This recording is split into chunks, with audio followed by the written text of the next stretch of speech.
A comercialização de bens de consumo, mas será que realmente um ar-condicionado ele precisa de tanta tecnologia para suprir a sua necessidade? Claro que sim, mas muitas outras invenções você descobrirá a partir de agora no nosso Business in Connections, porque eu recebo o diretor da Eugene, Marcel Serafim. Então, uma conversa sem fim com muita novidade. Começa agora o nosso BC aqui no Portal IG.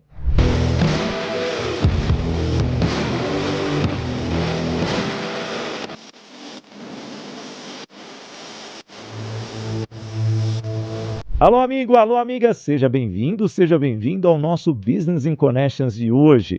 E sem dúvida nenhuma, nós vamos falar de algo que é importante: o consumo de bens. Mas será que realmente as empresas estão desenvolvendo produtos que para nós consumidores são eficazes? Nós vamos falar muito sobre o mercado eletrônico, nós vamos falar sobre a vida executiva, porque você está chegando aqui no nosso portal IG, no nosso IG Play, também no canal do YouTube do IG, além do meu canal de Sidney Botelho, que eu peço para você se inscrever, e no canal do podcast Business in Connections, para entrevistar ele, diretor executivo de bens e consumo e também de muitos outros setores da Eugene, Marcel Serafim. Você vê que o nome da empresa já dá uma rima, seja bem-vindo. Bem-vindo e será o fim dos seus problemas, ou o início deles também, depende Meu da Deus que do você céu, vai ou o fazer. fim do meu programa. Já que você quer colocar essa, Muito obrigado, Shinji, obrigado pelo convite, foi um prazer, é um prazer estar aqui para a gente debater um pouquinho mais sobre o setor, sobre o segmento, sobre a execução, sobre pessoas, sobre business, e aí eu deixo você conduzir da melhor forma possível. não, eu tô olhando você, você parece o Schumacher, cara, Não, o não fala isso piloto. que... Melhor não, eu não vou te contar os segredos da universidade. Ah, já Depois falaram a gente isso, conversa né? em off um pouco sobre Mas é isso. verdade, gente, o cara realmente ele tem esse perfil e eu não tinha lembrado isso nos bastidores, mas olhando para você aqui abertamente, e eu, antes de começar as perguntas, deixa eu falar que o Business Connections ele tem o apoio da agência Soul Digital, isso mesmo, que cuida de todas as marcas do grupo Sidney Botelho, também da Doco Technology, uma empresa de tecnologia do Bitrix 24, a Toye Produções e Eventos, produzindo os maiores eventos de São Paulo, principalmente para você, palestrante e treinador. A Unielas Marcas e Patentes. Tudo que você tem que registrar. Aliás, teve uma inovação, registre a sua patente. Também a Toye Treinamentos, forçando e levando o quê? Uma qualidade de treinamentos eficazes, aumentando a performance da sua equipe. E a Voice Training Escola de Oratória, formação para palestrantes, principalmente para você, executivo, que quer fazer apresentações comerciais da sua empresa. Sendo assim, vamos começando o nosso BC trazendo, olha, vamos para a vida acadêmica, sua formação eletrônica, hoje na vida executiva. Você já pensava que ia chegar nesta posição, Marcel? Seja bem-vindo. Sidney, primeiro, novamente, muito obrigado pelo convite. É um prazer estar aqui. É Sim. muito bacana conversar contigo, falar com os seus espectadores, as suas informações sobre o mercado. Bom, vamos falar um pouquinho sobre minha vida profissional. Tá. Minha vida profissional, deixa eu organizar um pouquinho o som aqui. Tá bom aqui? Então vamos lá. Minha vida acadêmica, na verdade, né? A vida acadêmica inicial. Eu fiz o colégio técnico inicialmente lá em 1900 e bolinha, depois fui fazer universidade. Você fez técnica em quê? Fiz técnica em eletrotécnica, Que na ETEC. tem uma rivalidade que eu sou técnico eletrônico, eu também fiz ETEC. Tá, eu fiz Albert Einstein na Casa Verde, então coloca aí. E eletrotécnica tinha aquela rivalidade, né? Não só nisso, né? E mecânica, os dois já se uniam para. Na verdade, era o Papa-Graxa e o Pica-Fio, né? Então tinha os dois, ou macaco de poste e assim por diante, que você tinha as aplicações. Eu fiz ETEC, na verdade, no Basilio de Godoy. Forte também. Foram 4 anos, era um antigo ensino integrado. Então, ou seja, muito conhecimento, excelentes professores. Até hoje tenho contato com os professores da ETEC. E também trabalhamos em conjunto com outras ETECs, aí fomentando o conhecimento dessas bases. Depois da ETEC fui fazer Universidade de Engenharia Elétrica, né? Tá. Então fiz FESP, foram 5 anos de FESP. Depois da FESP fiz elétrica com ênfase em eletrônica, aí caí um pouquinho mais na eletrônica, na parte de telecomunicações. Fui fazer a parte de pós-graduação, fiz pós-graduação em administração industrial, depois fui fazer o MBA em gestão. Internacional E essa, aí né? fazendo um pouquinho de cada um para conhecer um pouco mais o mercado. Na verdade, você sempre está aprendendo, né? Acho que a grande questão aqui que nós estamos falando, você sempre acaba aprendendo um pouquinho com todo mundo. Então, o conhecimento acadêmico é super importante, mas o network, o contato com as pessoas, você aprende também muito mais em relação a outros negócios. É muito curioso, né, ter uma pessoa que eu esteja entrevistando, que eu tenho 33 anos na área de TI e telecom, e só de telecom, como eu mexi com fax, telex lá atrás, diferente de você, eu fui para sistemas, eu não fui para engenharia elétrica, e muitos colegas que se formaram comigo foram para engenharia elétrica, e eu peguei a computação meio que ali no auge, No fui pico. no pico, era só processamento de dados, mas não, já fui para a parte de análise de sistemas. É interessante ver um colega quase da mesma idade tendo uma sequência que outros colegas tiveram. Tem aí um amigo, Rodrigo Pasquini, que trabalha na Atlas Schindler, aliás, preciso trazê-lo aqui. E hoje você está na Eugin. É uma empresa que realmente leva produtos para dentro das residências. Como que é a produção, como que é a Eugin hoje aqui no Brasil? Bom, na verdade, nós temos um ditado no Eugin que a sua vida, todo dia, ela é influenciada pelo Eugin 2 vezes ao dia. No mínimo 2 vezes ao dia. Meu Deus, então Assim, por quê? Como assim? É. Né? Então, se você for pensar em ar-condicionado na sua casa, eu diria que 50% de chance você ter um ar-condicionado Eugin na sua casa. Quando você vai numa padaria, você vai numa farmácia, você vai num comércio, o ticket, o cupom ou o caixa, eu diria que 80% de chance é ser Eugin. Tá. Né? Você tem lâmpadas, você tem iluminação, você tem comunicação, você tem câmeras, também tem uma grande possibilidade de ser Eugin. Pilhas, você tem a parte de pilhas no controle remoto. Então, ou seja, se você pegar o seu dia, no mínimo, nós temos uma brincadeira dentro da Eugin, que no mínimo você tem uma ação da Eugin 2 vezes ao dia na sua vida. E a Eugin, na verdade, uma empresa 100% brasileira, 73 anos no mercado nacional, desenvolvendo produtos, soluções, trazendo novidades. Nós temos a nossa fábrica hoje em Mogi das Cruzes e uma outra fábrica em Manaus, onde nós temos aí a produção de ar-condicionado, câmeras refrigeradas, temos os produtos, todos os nossos CDs espalhados pelo Brasil, Itapoá, Nordeste, Centro-Oeste, no Sul, então, ou seja, uma gama de variedade de produtos e CDs espalhados pelo Brasil para atender todos os mercados. Não, e realmente são, é uma variedade, né? Eu ia falar, são variações e realmente são mesmo, são de vários setores. E como administrar tudo isso? Porque tem que ter uma equipe de inovação para cada um dos setores. E nós estamos falando de setores que precisam de não só de reparos, mas de adequações constantes. Como que é para vocês, criadores de tantos produtos e ao mesmo tempo de inovações que tem que se adequar às tecnologias que vão surgindo? É uma boa pergunta, Sidney. Na verdade, na Eugin nós dividimos as unidades em 5 grandes divisões. Sim. E aí as suas divisões você tem o centro de engenharia, o centro de pesquisa, você tem a administração, você tem o pós-venda, você tem a pré-venda. Então, cada unidade de negócios tem o seu background, ou seja, o seu conhecimento necessário para que você consiga desenvolver melhor oportunidades. E aí você tem tendências, você tem que conhecer o seu consumidor, você tem que ir em eventos, por exemplo, estivemos recentemente na CS 2025 lá em Las Vegas, que foi uma feira maravilhosa para você entender o que vai acontecer nos próximos 3 anos. Nossa. E o que nós temos que trazer para atender o nosso público em 3 anos, né? Então, até coloco algumas redes sociais, algumas tendências que vão chegar já neste ano, que a Eugin vai estar trazendo já para auxiliar o mercado de uma forma geral, mas é você canalizar essa energia olhando o consumidor, olhando os segmentos. E aí a pergunta é, quais são os segmentos que vão despontar num curto espaço de tempo? Será que os segmentos que nós atendemos hoje serão segmentos daqui a 2, 3 anos? Não sei, então fica a incógnita aí para todos nós. E é uma empresa brasileira que já está com ampla expansão internacional. Sim, na verdade nós Vocês já estão em temos... quantos países? Hoje, na América Latina, por exemplo, nós já estamos na América Latina, já Sim. tem uma penetração muito forte no México. Fábrica só no Brasil. A fábrica hoje nossa é no Brasil, né? E Tá. nós temos alguns parceiros com fábricas em alguns lugares do mundo Legal. também, baseado na expertise de cada fábrica. As nossas fábricas do Brasil basicamente estão tracionadas com a parte de refrigeração e ar-condicionado. Tá. E os outros produtos a gente faz um co-branding. Então a gente faz uma ação internacional sobre isso. O mercado de vendas, basicamente, o mercado estamos focado muito no Brasil, a tendência é o mercado nacional, mas olhando também a Latinoamérica. Acho que esses são os dois pontos aí que a Eugin traciona muito bem nesse Não, mercado. isso é muito bom. Nos Estados Unidos vocês estão? Ainda não. Porque eu já ia perguntar como será essa nova, entrada, né, no caso de vocês, ou continuidade, porque está tendo muito problema na questão de uma reavaliação das empresas e algumas devem sair se não tiverem um bom acordo com o governo local. Ainda não, Sidney. Existem alguns estudos trabalhando com alguns e-commerce para nós trabalharmos e entrarmos nesse mercado, que é um mercado 13 vezes maior do que o mercado brasileiro.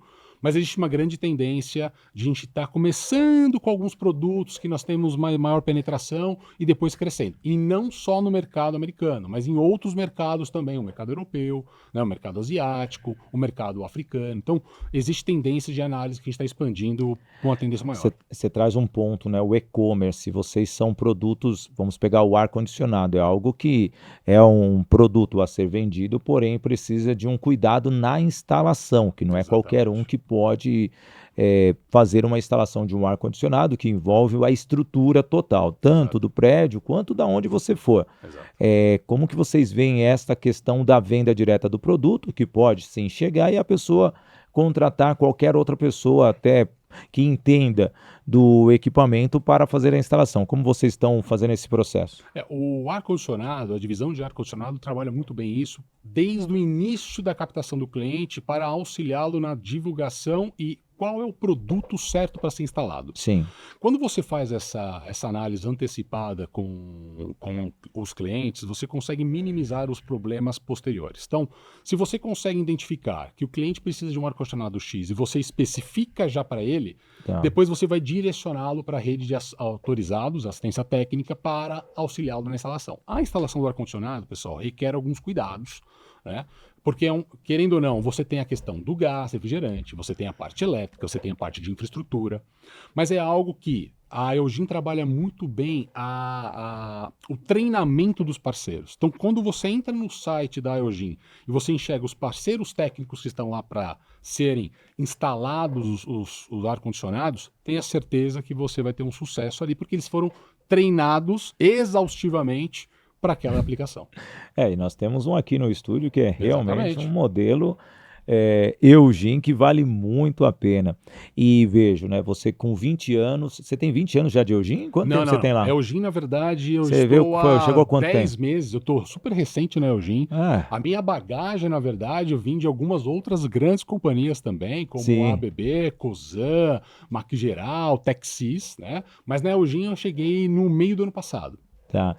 E como que você está vendo essa presença executiva pós-pandemia? Porque, querendo ou não, teve muitas reestruturações. E quem chegou praticamente teve que mudar até muitas vezes o direcionamento de muitos planejamentos. Como que foi para você chegar, já que você tem pouco tempo dentro da empresa? Na verdade, a minha vinda para a Eugin foi exatamente entender o que nós podemos absorver e melhorar dentro desse mercado, quais são os produtos que realmente nós devemos trabalhar e o que a gente pode otimizar os processos. Então, a minha chegada foi... O primeiro passo me dá aqui um mapa do que vocês têm, né? E eles mostraram o mapa, a Eugin mostrou o mapa, falei, agora vamos sentar e vamos criar um plano aqui de crescimento da Eugin. Para onde nós vamos? Para onde nós vamos caminhar? Será que os produtos que nós temos hoje são os produtos que nós queremos tracionar ou nós temos que ir para um outro caminho, né? Quais são as tecnologias que estão chegando? Será que estamos preparados para isso? Mas a questão executiva, né, Sidney, ela traz muito conhecimento e muita bagagem de outras vidas também, eu digo sempre assim, nas minhas vidas passadas, nas empresas anteriores, né? a bagagem ela é uma bagagem bastante técnica e também bastante executiva, ou seja, você analisar o mercado, você analisar a equipe, você analisar os produtos para ver o que a gente consegue agora influenciar e puxar a Eugene para um novo patamar, para um novo mercado também. Não, e é uma empresa sólida de muitos anos e com certeza uma experiência que você traz de outros mercados ou de mercados similares, mas ao mesmo tempo mostra que realmente é a experiência que muitas vezes vale. Mas como você está vendo a mão de obra hoje no Bom, Brasil? acho que esse é uma grande pergunta. É um né? dilema ou não? Na verdade, eu não diria que é um dilema. Eu acho que é uma situação que nós temos que pensar e repensar, né? Por que isso? Todas as vezes que nós precisamos de uma mão de obra ou vamos fazer uma contratação recente, a busca pelo profissional que nós queremos, a gente já identificou que nós não vamos encontrar o profissional completo. Isso nós já sabíamos, né?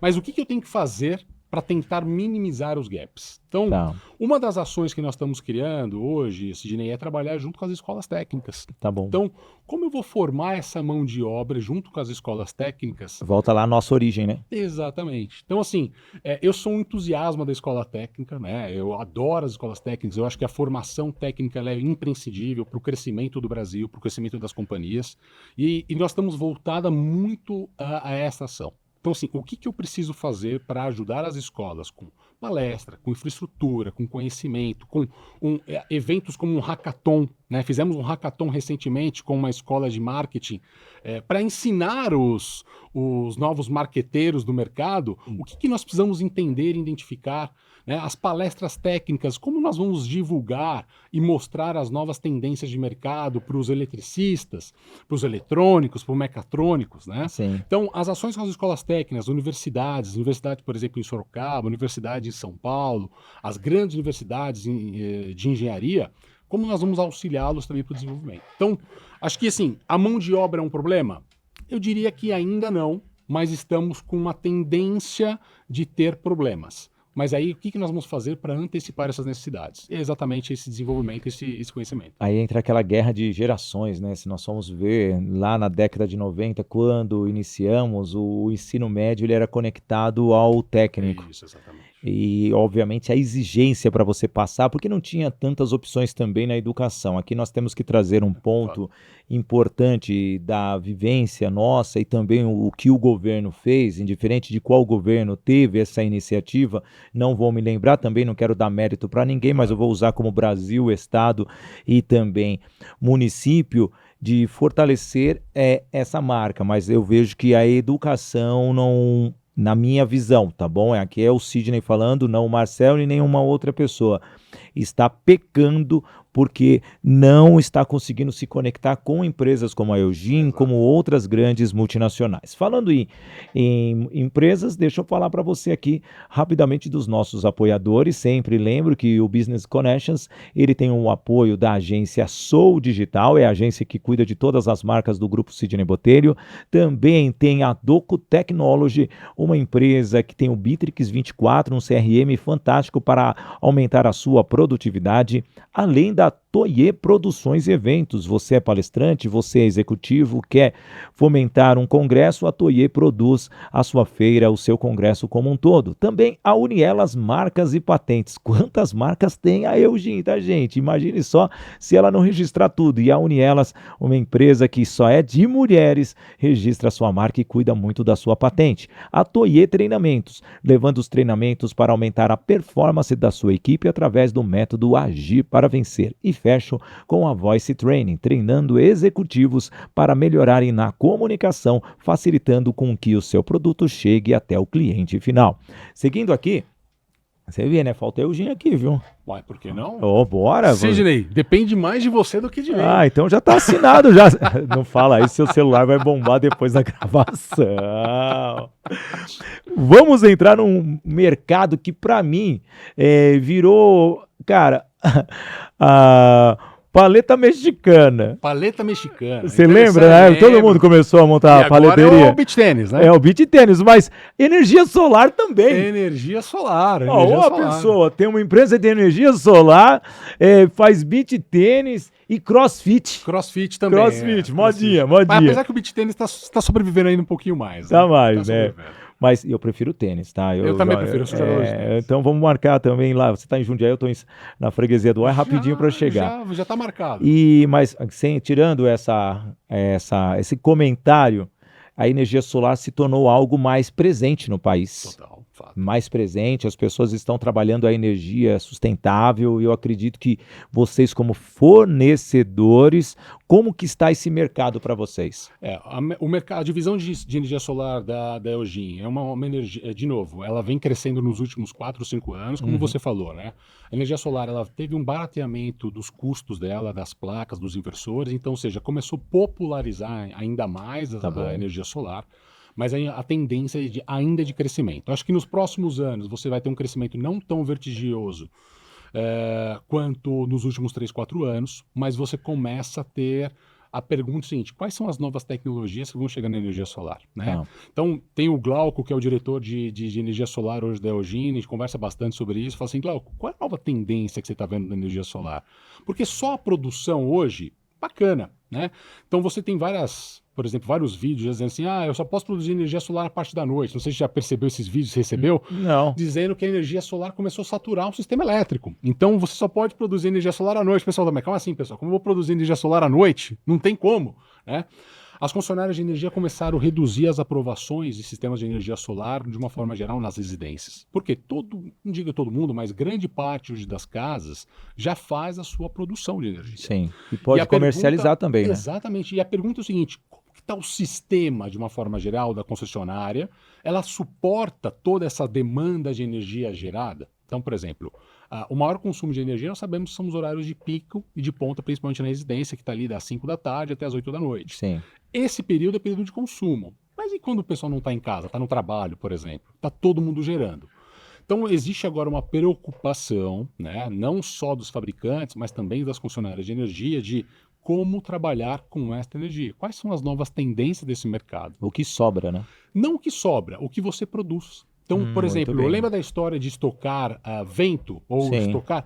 É a mesma coisa. Como nós vamos fazer estocar energia? Tem meme do vento, né? Tem um monte, né? A história é que não falta, né?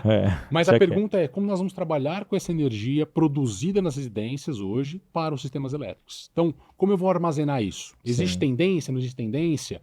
Então, o Glaucon traz sempre bastante conversas para nós ali na reunião da diretoria que a energia solar chega num patamar, mas tem que chegar alguma coisa nova para continuar crescendo. Que aí pode ser os carregadores, os armazenadores. Nossa, e já estão pensando em... Vocês já produzem? Já tem hoje, na verdade, já temos as baterias de armazenamento, mas a pergunta é, quais são as novas tendências de armazenamento?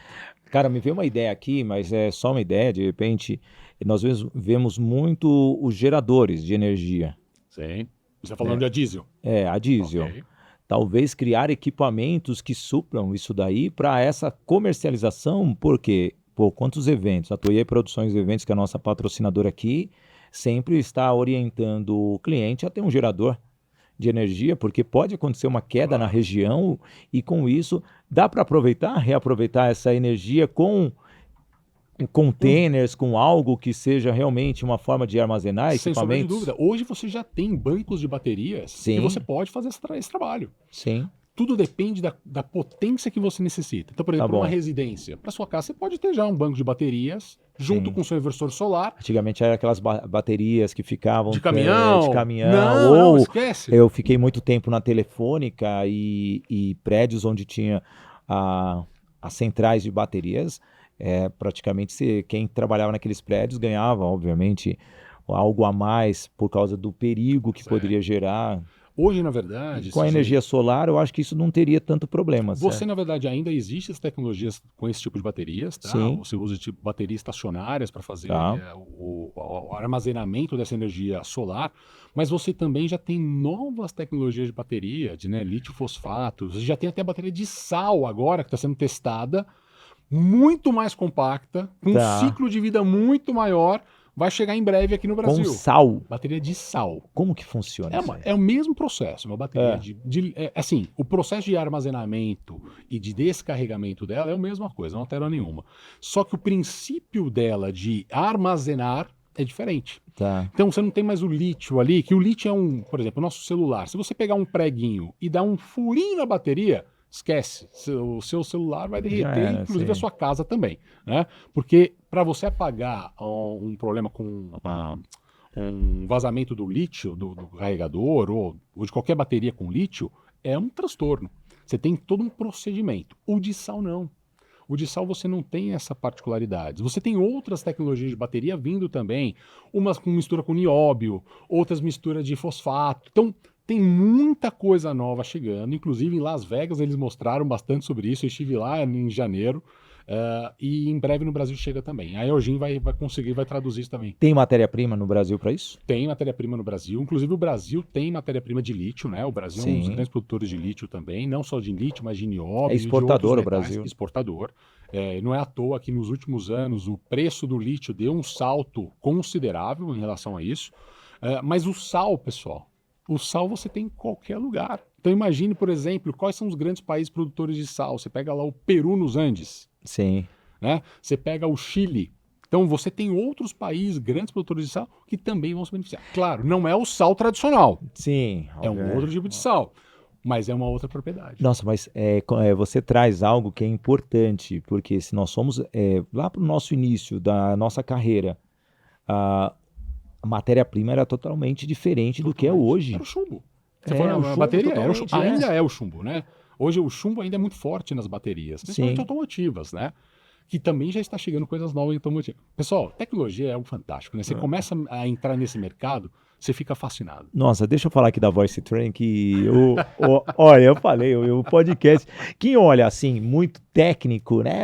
É o diretor de consumo da Eugene, vai ser aquele podcast totalmente chato, Não, teórico. nada Não, teórico, nada tá teórico. muito diferente do que a gente já fez aqui com outros especialistas, e a Voice Train ensina justamente você, executivo, a ter essa tranquilidade, essa facilidade em levar o seu conhecimento. Então, você que é executivo, você que aí tem uma empresa que quer mudar a forma de se comunicar interna e externamente, fazendo com que o seu profissional, aquela pessoa, aquele representante comercial leve um conceito técnico em um grande congresso, está aí, QR Code na tela, a Voice Training treina tanto essa pessoa quanto também amplia a forma da mentalidade para se comunicar e ter uma forma assertiva de elevar ainda mais o seu produto e também o relacionamento junto aos clientes. Voice Training Escola de Oratória, formação para palestrante, o nosso patrocinador master.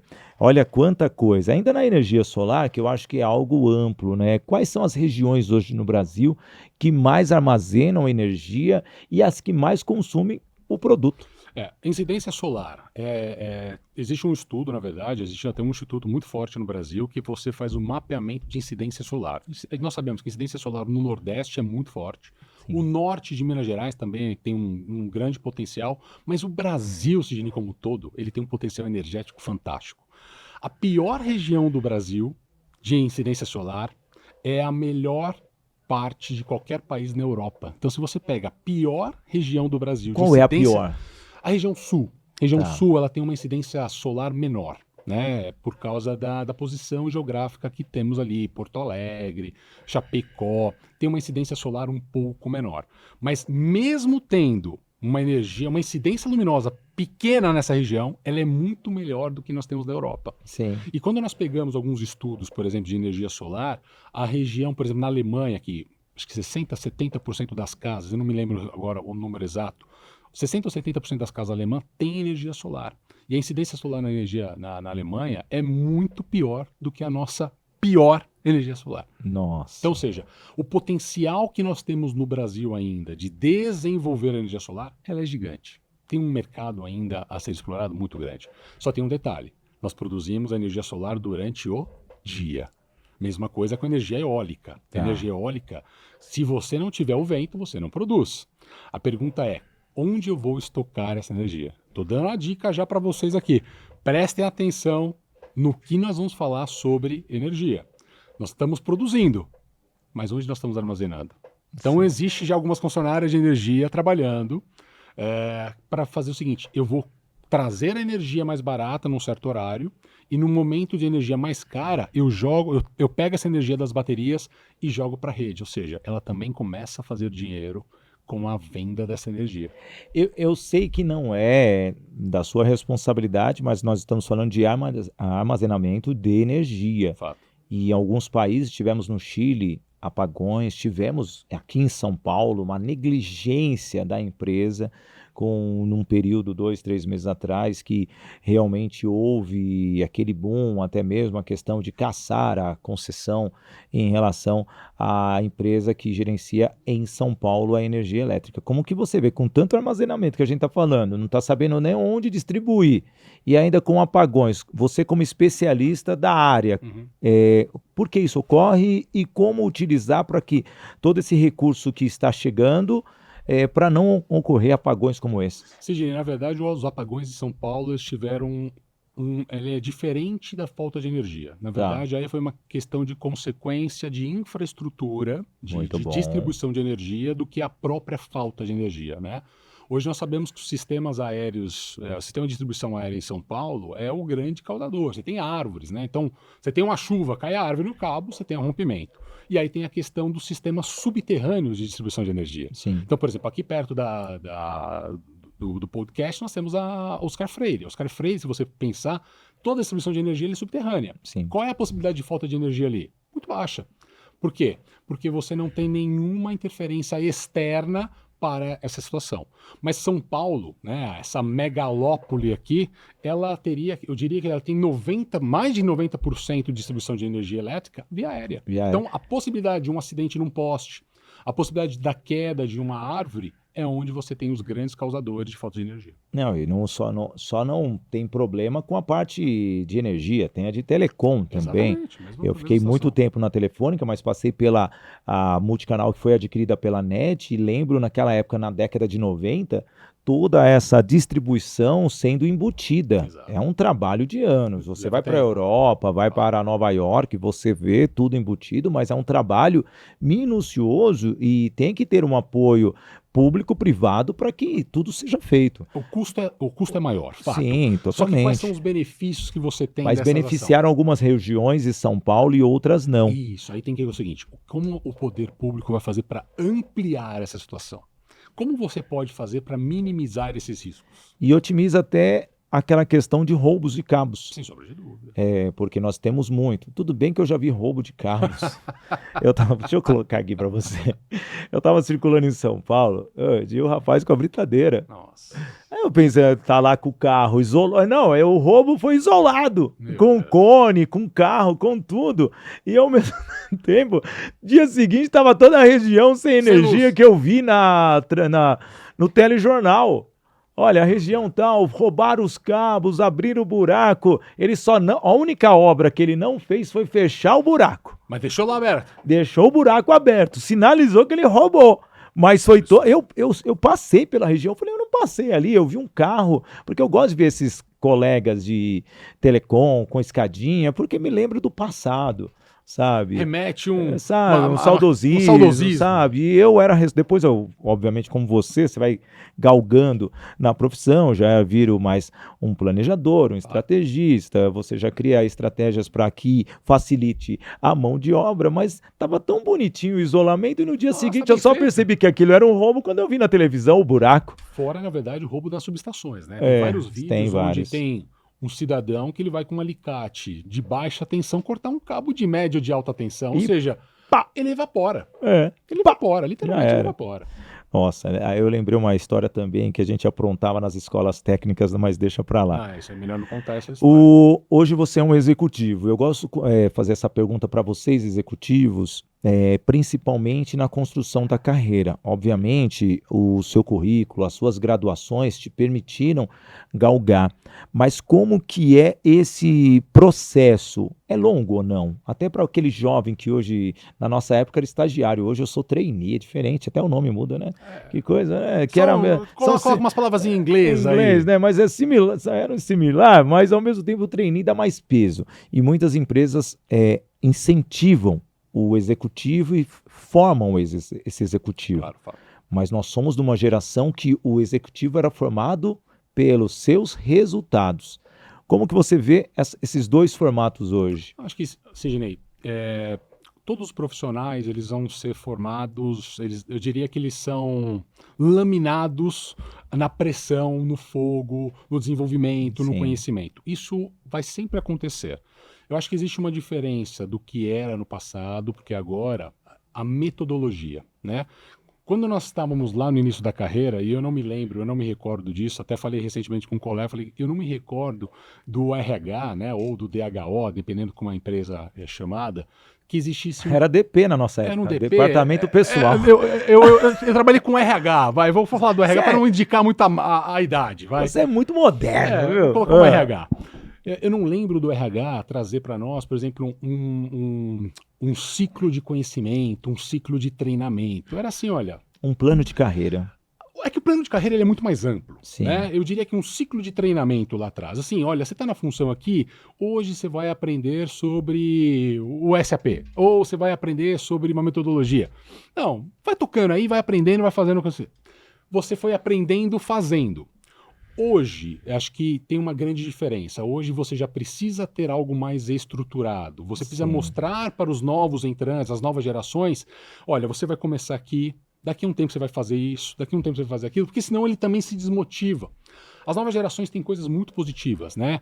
A questão de saírem já conectados com o celular. A criança com 2, 3 meses já está mexendo no celular, é impressionante, né? 4, 5 meses ele já está mexendo, passando o dedinho no celular. O meu neto, ele configurou, ele sabe hoje mexer no YouTube, ele sabe não só pular, mas ele sabe entrar no programa que ele quer. E ele ainda briga comigo, ele tem 4 anos. Impressionante. Então, o que eu digo é assim, a nova geração que vem, ele vem já com esta bagagem e ele também quer algo mais rápido. Então você precisa pensar junto com o RH, com o DHO, como você vai dar essa bagagem para ele aprender, mas também que ele ganhe experiência. Não adianta você só ter a teoria. A teoria é importante, sem sombra de dúvida, mas e o dia a dia? Como você vai fomentar? E aí tem uma metodologia que eu gosto de usar muito, que é o 70-20-10. Sim. 70% do seu tempo você vai aprender fazendo. Só os 10% você vai estar na cadeira. Então assim, Marcel, como você treina a sua equipe? Na metodologia 70-20-10. Então eu coloco lá 70% do tempo, pessoal, eu preciso desta forma, essa é o que eu imagino, vamos desenvolvendo. Vai fazendo reunião de acompanhamento, então toda semana eu tenho reunião de one-on-one, dependendo do projeto. Sim. Se o projeto é um pouquinho mais longo, a gente pode fazer a cada 15 dias ou a cada 30 dias, mas o acompanhamento é importante. O desenvolvimento, Sidney, é onde a gente pega. Eu trabalho muito a questão da metodologia Scrum, né? Então, com a minha equipe, que é uma reunião diária, rapidinha, tem que ser de 15 minutos. Você tem uma reunião mais pontual na semana para que, obviamente, você tire aquelas dúvidas do projeto ou precise tomar uma ação como líder. E uma vez por mês você já faz totalmente um balanço para saber se o projeto precisa ou não ter uma alteração ao longo do tempo. Perfeito. Então é muito importante ter essa visão, principalmente o executivo, aquele cara que trabalha com performance e ao mesmo tempo para ter resultado. Outra pergunta que eu gosto de fazer aqui para vocês que passam aqui, para não ficar muito na tecnologia, família. Família. Como que é o seu dia a dia? Nós brincamos aqui do beach tênis e você gosta de tênis como eu gosto de tênis. Eu sou um jogador, eu não digo bom, você mas é eu Federer? Gosto de... Não, eu não sou um Federer, eu gosto de jogar. Eu digo assim, eu gosto de jogar. Então é um nível bom, razoável e tal. Mas como que é a sua rotina? Fala para mim verdade, e sua família, porque o executivo todos pensam que você fica preso no smartphone. Não, pessoal, na verdade assim, acho que você tem que dividir muito bem, né? A empresa é super importante, eu diria que você tem aí mais de 10 horas dentro da empresa trabalhando e focado ali. Mas você também tem que ter a questão da sua saúde e a questão da família. É um tripé, né? Sim. Saúde, família e trabalho. Você tem que saber equilibrar muito bem esses três. Se você não souber, se um desses 3 pilares não tiver muito bem equilibrado, alguma coisa não vai ficar legal. Então, a mesma coisa, se você não tiver muito bem estruturado fisicamente para jogar um tênis, as suas costas vão começar a doer, seu braço vai começar a latejar. Então, você tem que trabalhar muito bem essa questão da musculatura, né? Então, eu digo assim, como é a rotina do Marcel?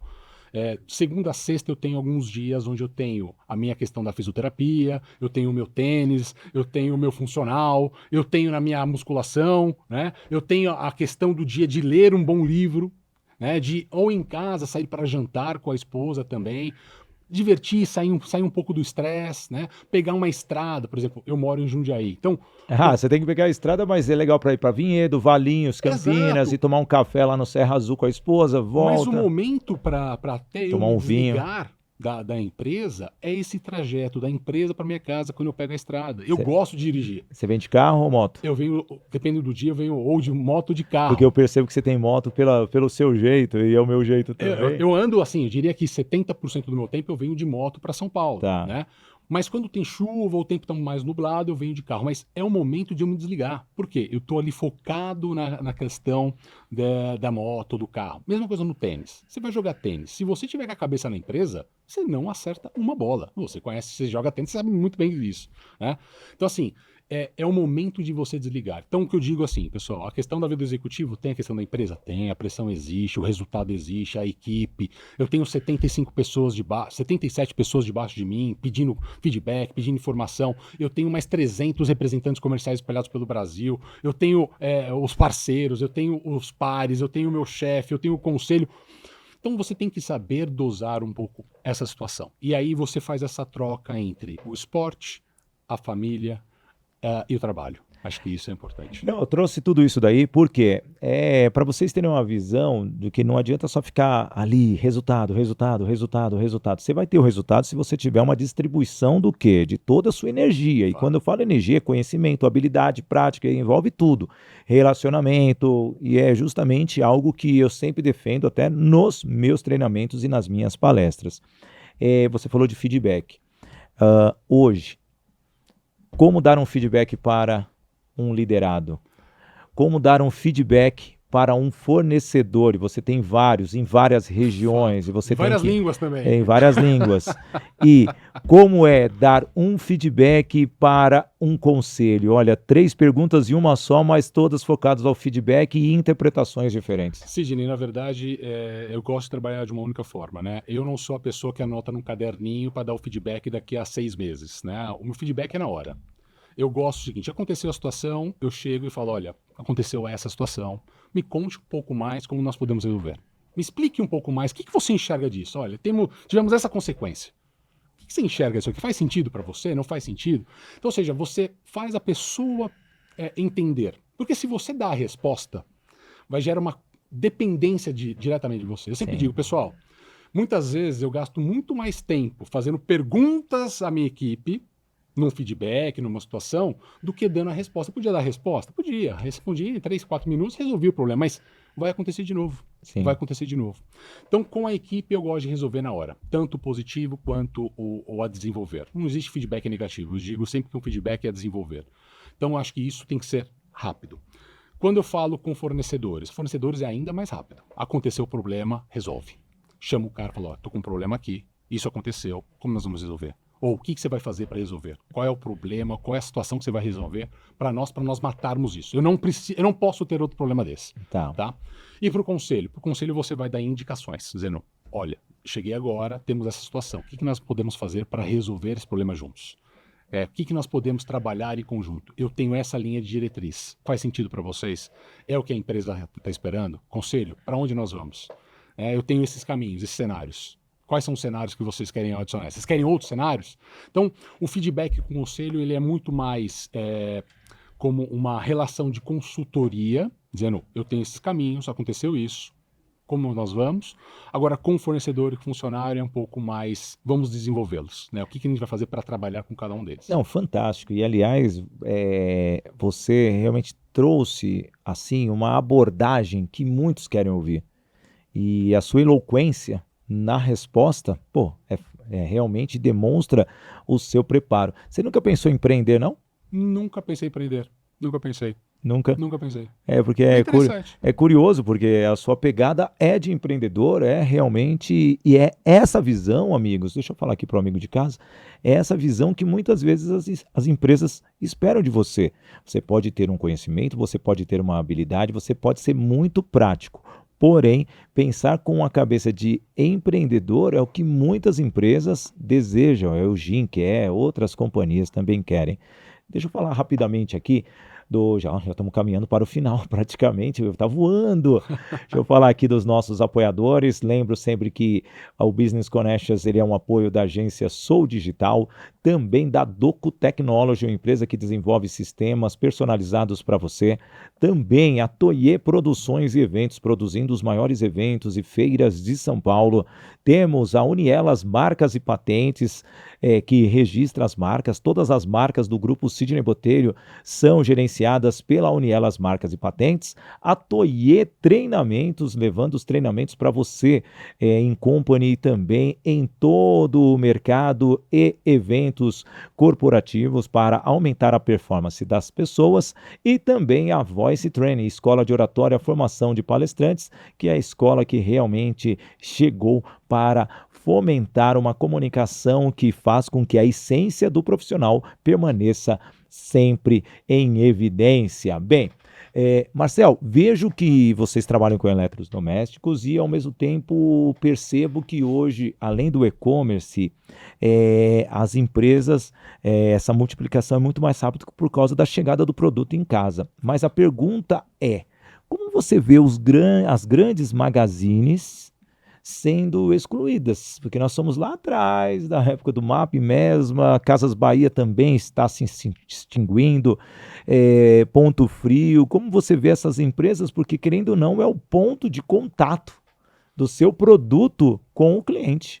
Na verdade, Sidney, o que eu enxergo as empresas que tiverem uma política comercial muito bem fomentada, vai conseguir abranger todo mundo. Então, os grandes e-commerces, os pequenos e-commerce, as pequenas revendas, o pequeno distribuidor. A pergunta é, como as empresas vão trabalhar essa política comercial de uma forma muito clara para todo mundo? Então, por exemplo, qual é o preço que eu vou colocar na ponta para o meu cliente pela revenda? Tá. Qual é o preço que eu vou colocar na ponta por um grande magazine, por um grande e-commerce? Então, o que eu enxergo hoje todo mundo tem espaço. O mercado é enorme, pessoal. E eu falo para você, tem muitas coisas ainda que a gente não consegue enxergar o tamanho desse mercado. Tem mercado, por exemplo, que a gente não explora hoje. E como eu posso explorar? Eu posso explorar através de um grande e-commerce, eu posso explorar através da revenda, eu posso explorar através de um pequeno distribuidor. Sim. Mas a política comercial das empresas tem que ser muito bem fomentada para atender todo esse mercado. Então, o que hoje nós olhamos na Elgin eu consigo atender hoje de uma gama de produtos, de pilhas, por exemplo, desde a pequena revendinha. Qual que é a pilha de vocês? A pilha é Elgin. Elgin mesmo? Inclusive é o Sonic, né? O Sonic Sim. é o nosso mascote. É verdade que eu estava aqui, você falou, eu falei, mas será que é um nome fora da Elgin? Porque pode ser um produto com a Elgin, mas eu lembrava nós que temos tinha. a pilha de alcalina recarregada. Patrocina a Fórmula 1. Na verdade, na Fórmula 1, na verdade, nós patrocinamos o Sonic. O Sonic verdade. Não patrocinamos só. O Sonic é o nosso mascote. Sim. Né? Então, ou seja, a Elgin... Registraram a marca? Não, tá registrado, não vou dizer que tá... Não, tudo bem, tá só para saber, tá só para saber. Porque Sonic, é importante, as pessoas não sabem que um detalhezinho desse pode prejudicar a imagem da empresa. Sem sombra de dúvida. Inclusive, depois a gente tem vários casos que eu posso contar aqui nos bastidores, né? De casos em outros países que aconteceu, Sim. não com a Elgin, mas com outras marcas das vidas passadas, para que você possa até me derrotar como exemplo para o pessoal depois. Mas sim, a questão da política comercial muito bem fomentada, Sidney, eu vejo que é o ideal. Porque aí você consegue abranger todo mundo. Claro, por exemplo, os shoppings, né? Vamos falar de shoppings agora. Você vê os shoppings com muitas lojas fechando. Por quê? Porque o consumidor está deixando de fazer a compra diretamente no shopping. Mas ele precisa do shopping? Precisa. Por quê? Porque é um mostruário. Então, se você tem as lojas lá, o brasileiro, né? O brasileiro gosta de pegar o produto na mão. Ele não consegue só ver com o olho ali, ele quer pegar na mão o produto. Ele quer sentir... não consigo comprar um paletó no e-commerce, cara. Não, mas ok, não só isso. Vamos pegar produtos mais simples, lâmpada. Ah, mas você pode comprar uma lâmpada? Pode, mas uma lâmpada Wi-Fi? Será que a lâmpada Wi-Fi está na cor certa que eu quero? Então, o que ele vai? Ele vai até numa loja, ele fala, deixa eu ver se essa lâmpada é da forma que eu quero. Ele olha, é isso que eu quero. O que ele faz? Ele entra no mercado, no site, verifica, aquele preço tá igual? Puxa, tá. Então ele vai lá e pega. Não tá, ele compra no e-commerce. Então, e chega no dia seguinte ou no mesmo dia. Exatamente. Né? Então, ou seja, os grandes e-commerce, eles se especializaram em logística. Tá. E aí acho que tem uma mudança dos grandes magazines pensando como eles podem fazer isso também. Porque se eles não fizerem, eles vão ter um grande problema no futuro. Cara, olha, o tempo voou, sem dúvida nenhuma. Marcel Serafim, um grande executivo. Você vai ter que voltar, meu garoto, Vai ser um porque o prazer. seu tema é muito amplo e espero que você tenha gostado. Obrigado mais uma vez, foi fantástico a conversa. Tem muita para a gente falar de Não, mercado. Não falamos absolutamente quase nada, né? Passou aqui quase uma mas hora e eu nem falei de percebi. você, eu falei do mercado, eu falei da Eugene, porque é grande, os seus produtos são diversos, Sim, mas eu obrigado. agradeço de coração a sua participação aqui. Muito obrigado, Xigi, foi um prazer. E é isso, veja, quando você tem uma diversidade de produtos, serviços, como trabalhar tudo isso? Como comercializar tudo isso? Crie uma estratégia simples. Criar uma estratégia, você precisa estar ali atento na realidade do mercado, do cenário, do que você espera. E não é porque você é pequeno, médio, grande ou gigante que você não precisa ter esse cuidado. E a vida executiva de qualquer pessoa, de qualquer profissional, seja você diretor, CEO ou simplesmente o dono do seu negócio, é se antenar e ver as oportunidades que o mercado oferece para você.